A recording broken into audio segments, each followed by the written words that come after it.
একটা শক্ত বন্ধন রয়েছে বাংলাদেশের সঙ্গে সংযুক্ত আরব আমিরাত, এবং দ্বিতীয় সর্বোচ্চ বাংলাদেশি প্রবাসীরা এখানে থাকছে। পৃথিবীর যত দেশের মানুষ এখানে থাকে তার মধ্যে দ্বিতীয় সর্বোচ্চ দেশ হচ্ছে বাংলাদেশ, এবং আপনাদের অর্জিত টাকার কারণেই বাংলাদেশ গভর্নমেন্ট বুক ফুলিয়ে বলতে পারে আমাদের রিজার্ভ এত, আমাদের ফরেন কারেন্সি হতো। সুতরাং আপনারা মাথার ঘাম পায়ে ফেলে উপার্জিত কষ্টের পয়সা বাংলাদেশে দিচ্ছেন বলে বাংলাদেশের অনেক সরকারি কর্মকর্তারা হয়তো সাহেবগিরি করতে পারেন, তারা সুন্দর সুন্দর তারা বিভিন্ন জায়গায় তারা যেতে পারেন। অনেক মানুষ কিন্তু আপনাদের এই টাকায়, শুধু আপনার পরিবার নয়, সব মানুষটা এতে লাভবান হচ্ছে, এবং এর গর্বিত অংশীদার হচ্ছে আপনারা, যাদের কষ্টার্জিত অর্থের পয়সায় আমাদের বিদেশের যে আমাদের রিজার্ভ সেটি সমৃদ্ধ হচ্ছে।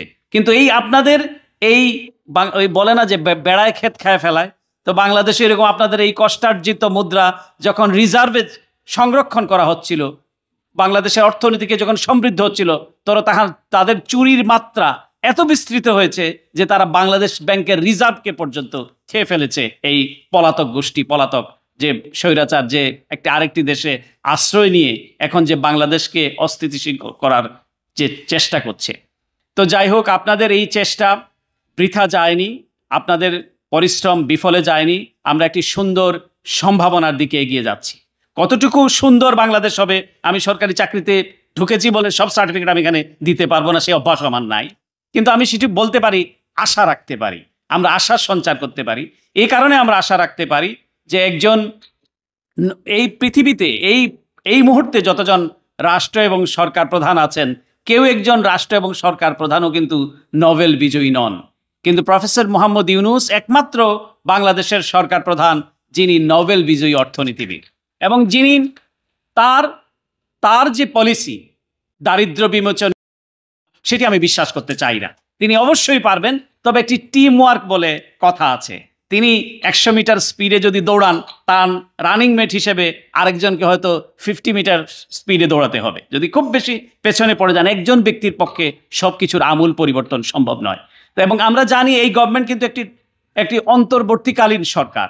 তারা বাংলাদেশের এই জীর্ণ দশাটাকে তারা ঠিক করতে চাচ্ছেন, এবং এটা খুব জরুরি বাংলাদেশের জন্য। কারণ বাংলাদেশের প্রতিটি প্রথা এবং প্রতিষ্ঠান ধ্বংস, নিঃশেষ হয়ে গিয়েছে। তারা ধ্বংসস্তূপ থেকে বাংলাদেশকে তুলে আনার চেষ্টা করছেন। একটু আগে আপনাদের এই স্পিকার জাকির আহমেদ সুন্দর করেই বলেছেন যে দীর্ঘদিনের যে এই যে পঞ্জীভূত যে বিস্তৃত যে জঞ্জাল, সেটি একদিনে সুরাহা হবার নয়। সেটিকে তারা যে এই যে চেষ্টা যে করছেন, তাদের যে কমিটমেন্ট আছে কিনা, সেটি হচ্ছে ধর্তব্যের বিষয়। আপনারা বিবেচনা রাখবেন যে তারা কতটুকু ডেলিভারি করছেন, তারা কতটুকু তারা বিতরণ করছেন, ডিস্ট্রিবিউশন করছেন। তো সেটি হচ্ছে যে তারা চেষ্টা করছেন প্রাণান্তকরণে বাংলাদেশকে একটি পর্যায়ে নিয়ে যাওয়ার, এবং জনগণের যে আমানতদারি, অবশ্যই বাংলাদেশের মানুষকে তাদের প্রতিনিধি নির্বাচন করতে হবে, অবশ্যই বাংলাদেশ পরিচালিত হতে হবে নির্বাচিত সরকার দ্বারা। কিন্তু এই যে নির্বাচন ব্যবস্থা, এই যে জনপ্রতিনিধিত্বশীল সরকার যে গঠন করা, এটির জন্য যে পরিস্থিতি দরকার। কারণ আর বাংলাদেশি আর কোনো নাগরিক চায় না যে ছাত্রটি বুলেট বিদ্ধ হয়েছে তার পরিবার আর কোনো ফ্যাসিস্টের উত্থান বাংলাদেশে দেখতে চায় না।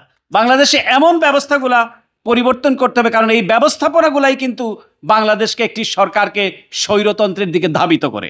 এই প্রতিষ্ঠানগুলোকে, কনস্টিটিউশনকে, এই কাজগুলোকে তারা সুরাহা করার জন্য, বাংলাদেশের মানুষের, জনগণের আমানতদারি মানুষের হাতে তুলে দেওয়ার জন্য প্রফেসর মোহাম্মদ ইউনূসের নেতৃত্বাধীন সরকার কাজ করছে। সুতরাং সেই সরকারকে সহযোগিতার করতে হবে, এবং সেই চেতনা, সেই বিশ্বাসটুকু রাখ যে আসলে আমি ধরেন এই প্রান্ত থেকে আমি যে কথা বলছি, আপনার ওই প্রান্ত থেকে হয়তো সেই কথাটা ভিন্ন রকম, অথবা আপনি বুঝতে পারছেন যে আপনাকে কি ডিল করতে হচ্ছে।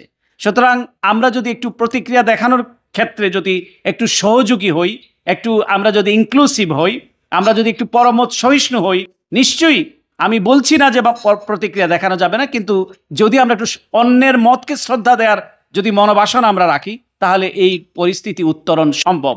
এবং বাংলাদেশের আমরা অনেকেই বলেন যে সংস্কার করতে হবে, রাষ্ট্রীয় কাঠামো সংস্কার করতে হবে, কনস্টিটিউশন সংস্কার করতে হবে, কিন্তু আমার মতে আমাদের মানসিকতার সংস্কার প্রয়োজন।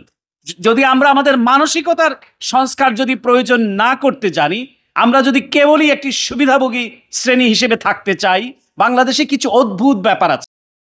আমাদের মানসিকতার সংস্কার প্রয়োজন। আমাদেরকে মনে রাখতে হবে যে এই দেশ আমাদের, আমাদের স্বাধীনতা কিন্তু কেউ কোনো সোনার থালায় উপঢৌকন হিসেবে এনে দেয়নি। আমাদেরকে অর্জন করতে হয়েছে সশস্ত্র সংগ্রাম এবং বিপ্লবের মধ্য দিয়ে। যেই বিপ্লবের মধ্য দিয়ে আমরা এই জুলাইয়ের স্বৈরাচারকে আমরা পদত্যাগ করতে বাধ্য করেছি, এইরকমই কিন্তু আমাদের স্বাধীনতা।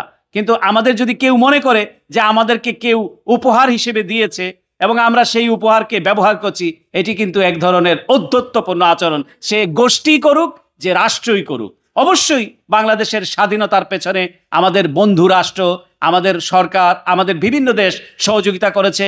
ভারতের মতো দেশে প্রায় 1 কোটি শরণার্থীকে তারা আশ্রয় দিয়েছে। ভারত আমাদের মুক্তিযুদ্ধের সহযোগিতা করেছে।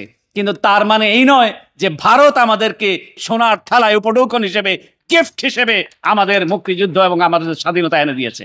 আমি পররাষ্ট্রনীতিতে বিশ্বাস করি সকলের সঙ্গে যে বন্ধুত্বপূর্ণ সম্পর্ক, সেটি ভারতের সঙ্গেও থাকতে হবে।